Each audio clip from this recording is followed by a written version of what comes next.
আসসালামু আলাইকুম। বই পাঠের আজকের পর্বে পড়ছি বিখ্যাত লেখক আহমদ ছফার বিখ্যাত উপন্যাস অর্ধেক নারী অর্ধেক ঈশ্বরী। পড়ছি তৃতীয় খণ্ড 15তম পর্ব। আমার গ্রামের এক ভদ্রলোকের সঙ্গে বাইতুল মোকাররম গিয়েছিলাম। ভদ্রলোক গ্রামের বাড়িতে যাচ্ছে।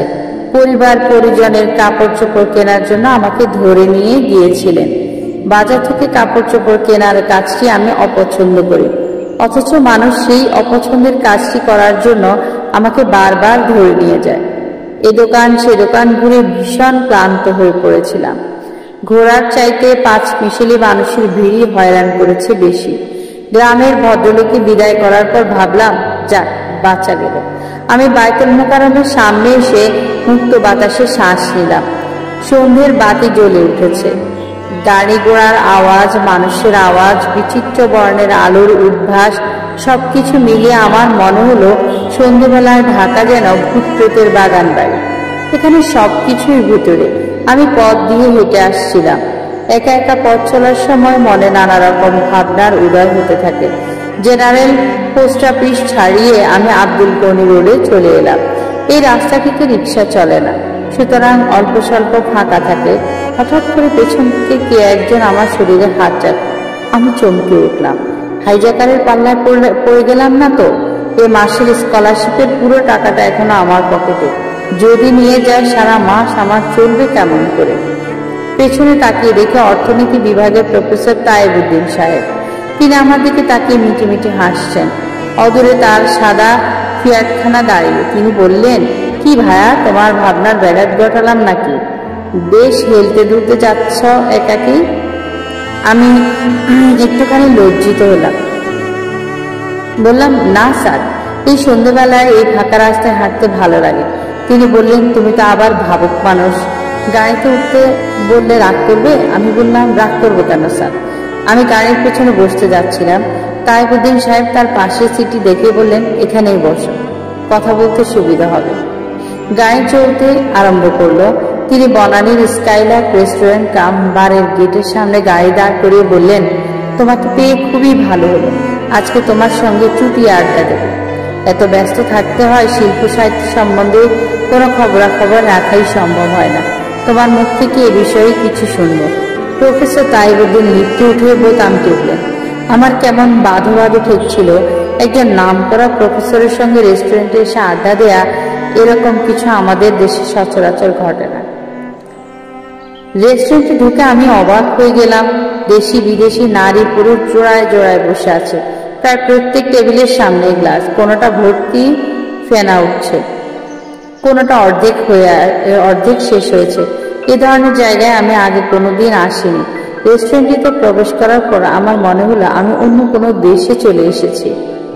তায়েবুদ্দিন সাহেব উত্তর পশ্চিম কোণার দিকে একটা খালি টেবিলের সামনে এসে বসলেন। আমাকে তার বিপরীত দিকে চেয়ারটি দেখে বললেন, ওইখানেই বসেন। আমি যখন বসলাম, তিনি জানালার দিকে আঙ্গুল প্রসারিত করে বললেন, এই জায়গাটা খুবই ভালো। এখান থেকে ঢাকা শহরের স্কাইলাইন খুব স্পষ্টভাবে দেখা যায়। প্রফেসর তায়েবের পর্যবেক্ষণ শক্তির তারিফ করতে হয়। সত্যি, এই জানালার সামনে দাঁড়ালে ঢাকা শহরের একটা সুন্দর ছবি চোখে পড়ে। এই সন্ধ্যেবেলায় রাজপথের ছুটন্ত গাড়িগুলোর দিকে তাকিয়ে মনে হলো যেন দ্রুতগামী গবাদি পশুর সারি। ধাতব আওয়াজ, কর্কশ চিৎকার, ট্রাক ড্রাইভারের খিস্তি, কোন মায়া বসে যেন উধাও।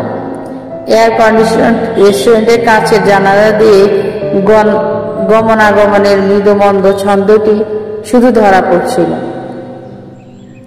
ইউনিফর্ম পরা বেয়ারার সামনে এসে দাঁড়ালে তায়েবুদ্দিন সাহেব আমার দিকে তাকিয়ে বললেন, আমি একটু হুইস্কি খাবো, তুমি কি খাবে বলো? আমি বললাম, এক কাপ চা খেতে চাই। তিনি বললেন, চা খেতে গেলে নিচের তলায় যেতে হবে। আমি বললাম, তাহলে স্যার আমি কিছুই খাবো না। তিনি বললেন, তা কি করে হয়? অন্তত একটা বিয়ার খাও। বেয়ারাকে বললেন, আমাকে 4 পেগ হুইস্কি দাও, সঙ্গে সোডা, আর এই সাহেবকে একটা বিয়ার। সঙ্গে খাবার কি আছে? বেয়ারা কাছে এসে বলল, বটি কাবাব এবং হাঁসের ফ্রাই করা মাংস আছে। তায়েবুদ্দিন সাহেব বললেন, হাঁসের ফ্রাই দাও। তায়েবুদ্দিন সাহেব চেয়ার থেকে উঠে বললেন, তুমি বসো, আমি একটু টয়লেট থেকে আসি। বেয়ারা গ্লাসে হুইস্কি ঢেলে দিয়ে গেল। সোডার গ্লাসটি পাশে রাখলো। তারপর বিয়ারের টিনটি আমার সামনে রেখে ভেতরে চলে গেল। অল্পক্ষণের মধ্যে ড্রাগন আঁকা সোনালি বর্ডার দেয়া চিনে মাটির প্লেটে ফ্রাই করা হাঁসের মাংস অত্যন্ত তরিবৎ সহকারে বসিয়ে দিল। তাইবুদ্দিন সাহেব ন্যাপকিনে হাত মুছতে মুছতে চেয়ারে বসে বললেন, বাহ, হাঁসের মাংসের গন্ধ তো ভারী চমৎকার। আমার মুখ দিয়ে কথা বেরোলো না, কারণ এই স্বপ্নপুরী রেস্টুরেন্টেই তরল হুইস্কির গ্লাস, ড্রাগন আঁকা প্লেটে ধুমায়িত হাঁসের মাংসের ফ্রাই, বুকে সোনালি তকমাটা, বেয়ারা সবকিছু আমার কাছে নতুন এবং অপরিচিত। এই পরিবেশে আমার আসার কথা নয়, যদিও আমি টেবিলের সামনে হাজির আছি। আমার একটা অংশ মনে হচ্ছে আব্দুল গনি রোডে রেখে এসেছি।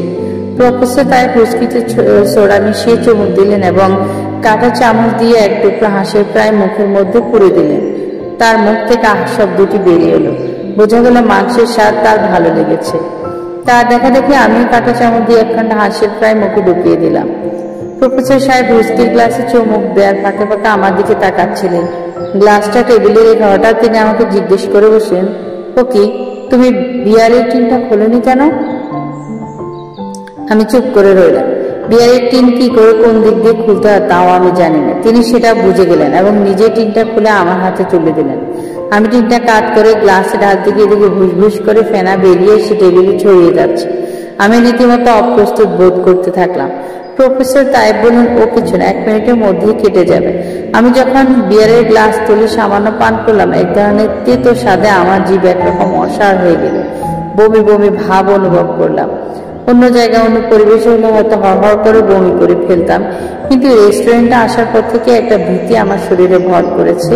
সেই কারণে বমি করে সবকিছু উগড়ে দেওয়া সম্ভব হলো না। থেমে থেমে আমি বিয়ার গলায় ঢেলে দিচ্ছিলাম। প্রফেসর তাইব একটা সিগারেট জ্বালিয়ে বললেন, তোমরা যারা শিল্প সাহিত্যের সঙ্গে যুক্ত আছো, মাঝে মধ্যে এসব জায়গায় আসা উচিত। মানুষ কিভাবে লাইফ এনজয় করে সেটাও তোমাদের জানা উচিত। অভিজ্ঞতা না থাকলে ইনসাইট জন্মাবে কেমন করে? হুইস্কি ঘুরেই তিনি জিজ্ঞেস করলেন, তুমি এখন কি লিখছো? আমি বললাম, কিছুদিন থেকে লিখতে পারছি না।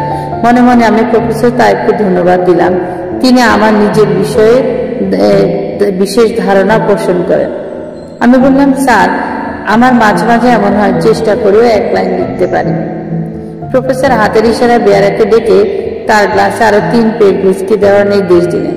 তারপর আমার দিকে স্থির দৃষ্টিতে তাকিয়ে বললেন, কিন্তু বাজারে তোমার নামে একটা দুর্নাম রটেছে যে আজকাল তুমি কিছুই করছো না, লিখছো না এবং গবেষণার কাজও করছো না। সকাল সন্ধ্যা এক সুন্দরী মহিলাকে নিয়ে নাকি কোথায় কোথায় ঘুরে বেড়াচ্ছ। তার মুখে এই কথা শোনার পর আমার ভেতরে প্রচন্ড একটা ঝাঁকুনি খেলে গেল। আমার ষষ্ঠ ইন্দ্রিয় বলে দিল, প্রফেসর তাইব আমাকে গাড়িতে চড়িয়ে রেস্টুরেন্টে নিয়ে এসেছেন শুধু এই একটি কারণে, সামরিক সম্পর্কে সব ধরনের খবরাখবর সংগ্রহ করাই তার অভিপ্রায়। এবার আমি তার দিকে ভালো করে তাকালাম। বিশ্ববিদ্যালয়ে তার সম্পর্কে যতগুলো গল্প চালু আছে একে একে আমার মনে পড়তে লাগলো। প্রফেসর তাইবের স্ত্রী তাকে ছেড়ে চলে গেছেন এবং তিনি আলাদা বাড়িতে বাস করেন। তার বাড়িতে স্থায়ীভাবে কোনো কাজের মেয়ে থাকতে পারে না। কোনোটাকে তাইব সাহেব নিজে তাড়িয়ে দেন, কোনোটা আপনা থেকেই চলে যায়। কোনো কাজের মেয়েকে আবার ভীষণ জমকালো পোশাকে সাজিয়ে রাখেন। অন্য শিক্ষকদের বেগমেরাও সেটা লক্ষ্য না করে পারেন না। এতদিন আমি বিশ্বাস করে এসেছি এই প্রতিভাবান শিক্ষকের খোলামেলা স্বভাবের জন্য ঈর্ষাপরায়ণ শত্রুরা তার নামে অপবাদ রটিয়ে দিয়েছে।